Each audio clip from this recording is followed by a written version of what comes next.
Mr. President, just this last fall, Environmental Protection Agency Administrator Gina McCarthy embarked upon a national listening tour to gather feedback on possible new energy regulations through the Environmental Protection Agency's regulatory power. Notably absent for her tour across the nation to hear from those in terms of what their reactions would be relative to proposed rules regulating the use of certain energy sources.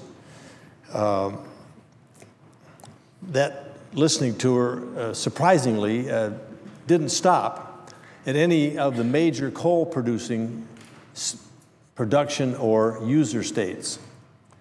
Now, my state was notably absent from that, despite our requests that she listen to what Hoosiers have to say about their source of energy, what it does for their economy, how it helps attract jobs to our state, and how it helps our residents to keep utility bills in line. And so we were very disappointed that we were not included in that listening tour, as other states, surprisingly, maybe not surprisingly, who were also coal-producing energy states, were also bypassed. Apparently, they didn't want to hear from us. I think on Monday we found out just exactly why it was done that way. Because in the latest installment of the administration's ongoing war on coal, as they describe it, Administrator McCarthy announced that the EPA, Environmental Protection Agency, is putting forward new rules on existing fossil fuel power plants. These new proposed regulations are essentially an energy tax that will damage our national economy, as well as the economy of Indiana, and hike electric bills for every Hoosier. As the 7th highest coal-producing state in the nation, Indiana relies on coal-fired electricity to meet well over 80% of our energy needs. Our industry provides thousands of jobs and contributes $750 million to the Indiana economy. And because coal helps fuel our state's economy, this EPA proposed rule will place a chokehold on Indiana's primary and most affordable energy source, driving up utility costs and putting our state at a disadvantage in terms of competing with other states to lure companies, to attract residents to our state because of our affordable energy prices. Now, it's worth noting that the EPA's announcement ignores the progress the utility industry has made in recent years. And in fact, in recent decades, energy providers in Indiana and across the country have spent tens of billions, if not hundreds of billions of dollars in capital investment for air pollution controls that have resulted in significant declines in emissions. In fact, what has happened across our country, I think for the positive, is that we have significantly cleaned our air and cleaned our water through environmental regulation and through capital investment to produce an environment that is the envy of many, many nations, all at a potential competitive disadvantage to our companies because we're competing in a global economy. And we know that nations such as China, India, and others have not made the same commitment that Americans have in terms of controlling their emissions, and particularly their CO2 emissions. We have also been a leader in Indiana in reclamation and restoration on the mining front. So those who say that it's a desecration of the land to extract coal need to come and look at what we've done in terms of reclamation. Instead of barren hillsides or stones instead of grass and trees, you find lush pastures of grass and a scenic view that you would never know that the mining had taken place. But penalizing Hoosier energy producers with unattainable environmental restrictions, I believe, is the wrong approach. In effect, it's a backdoor way for unelected bureaucrats to impose regulations similar to the cap-and-trade scheme previously pushed by the White House. Now, not only did a total Democrat-controlled Congress fail to pass this similar proposal in 2010, I think it's clear that there won't even be 50 votes for the EPA's proposed regulations in the Senate today, much less the 60 votes required for passage. I think the president realizes this, so what does he do? He bypasses Congress, which I think is an unconstitutional means of enforcing what ought to be done through legislation, debated and passed by those who are elected and responsible to the people who elected them, and bypasses that by essentially moving it to an agency and saying, you do it by rulemaking, and unelected bureaucrats making decisions that we ought to be making here in this Congress. Now, this is not the first time a country's had to limit one type of energy to the detriment of economic growth and the pocketbooks of hardworking families.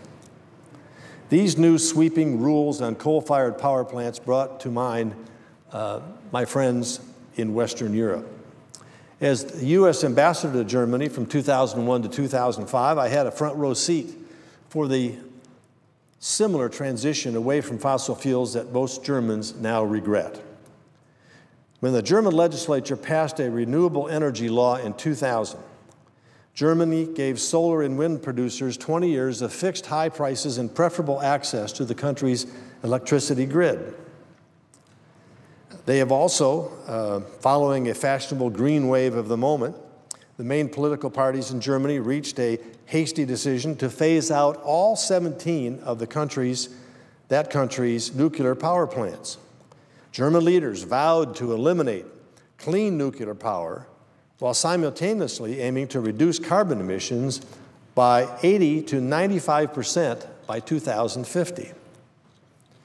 These overly ambitious and seemingly contradictory targets they said, would be achieved by an extravagant government plan to encourage the development of renewable energy production methods.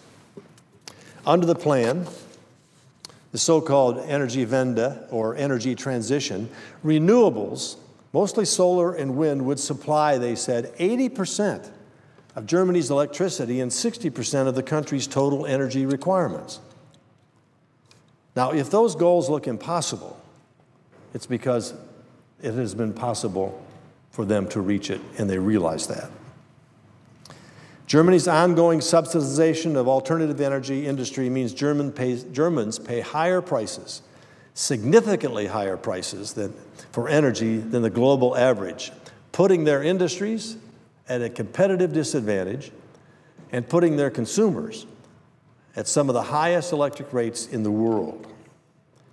Earlier this year, the German government revealed that nearly 7 million families are, quote, and they only have 80 million in the country, are in energy poverty, meaning they have to receive major subsidies from the government in order to pay their electric bills. Today, German citizens and their businesses and manufacturing entities complain loudly about these extra costs that Americans and most other European nations do not face.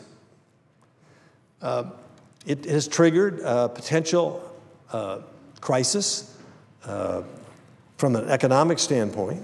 Companies are threatening to move offshore elsewhere in Europe or to the United States or to other places.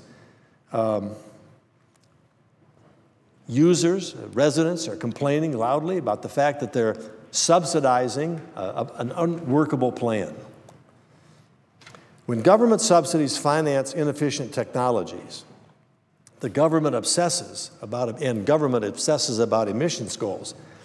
Germany ramped up its coal use, now ironically, to 45% of total electricity generation. Think about this for a minute. A government plan to mandate and subsidize alternative energy sources, to close their nuclear plants, to cease using coal-fired plants to provide power has now put Germany in a situation where 45% of its energy is provided by the import of coal, high sulfur coal with high emissions, because that's what burns the hottest. Now, the question here is, can we learn some lessons from this? So what we are embarking on here, essentially, is a plan very similar to what has been already tried and failed. This is a cost too high for our economy here in the United States. And without a course correction, I think President Obama's war on coal will produce the same results as Germany's, or perhaps even worse. Higher prices and real potential for electricity supply disruptions. Now, I've talked to a number of the electric companies that derive from coal a source of energy that provides a very reliable base load. Base load is what you absolutely have to keep the lights on and to run the factories and to keep energy flowing. Their concern is that the current plans will disrupt that base load to the point where we cannot guarantee through the grid energy that will reach homes at a time when, say, these polar vortexes dip down and put people at sub-zero freezing temperatures, which draw heavily against that base load, or those sweltering days in the summer when the temperatures climb to triple digits and the air conditioners are cranking out at full blast. These base loads cannot be reached by turning windmills. And many days, particularly in my state and others, the sun is not shining. And that is not a dependable source for providing the base load that is necessary, particularly at times of stress on the system. President Obama often has seen elements of European socialism as something he would like to impose on Americans. Well, Mr. President, this is one time when I think the President should learn from European socialism and European mistakes and avoid duplicating the situation in Germany by simply letting proven energy providers do their jobs and produce the energy that is needed.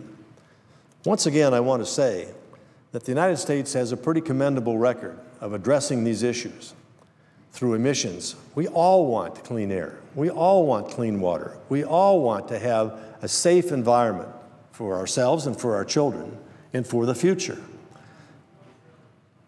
Hundreds of billions, if not trillions of dollars have been spent over the years trying to control those emissions, and we have a pretty good record. Can we go further? Absolutely. Can we do more? Absolutely. Can we put ourselves on a much more sustainable path toward even cleaner environment with less emissions? Absolutely. But setting a mandatory number in terms of percentage and a mandatory deadline in terms of reaching something that is proven to be unreachable, something that threatens our ability to provide sustained energy to our businesses and to our residents, is something that we need to take careful assessment of before we rush into an arbitrary setting of a rule that bypasses the debate that would take place in Congress, bypasses the positions of our elected members of this Congress, and done through a process that the Constitution has established in terms of how we make decisions. And so I am urging my colleagues, and I'm urging the President, to take a second look at what the possible consequences could be. It's nothing but pie in the sky, ideologically driven rules and regulations that are driving this. And it is not, and we need to look at, and here we have a model of a major industrial nation that has taken similar steps, but seen those steps fail. So I urge my colleagues to look very carefully at what is happening through this proposed rule, and I trust that we'll be able to effectively address this situation in a responsible and reasonable way. With that, I see my colleague from Tennessee, is prepared to remark on perhaps on this or something else, but no one is probably better suited to talk about alternative energy and its consequences than my colleague, Senator Alexander. With that, Mr. President, I yield the floor. Mr. President.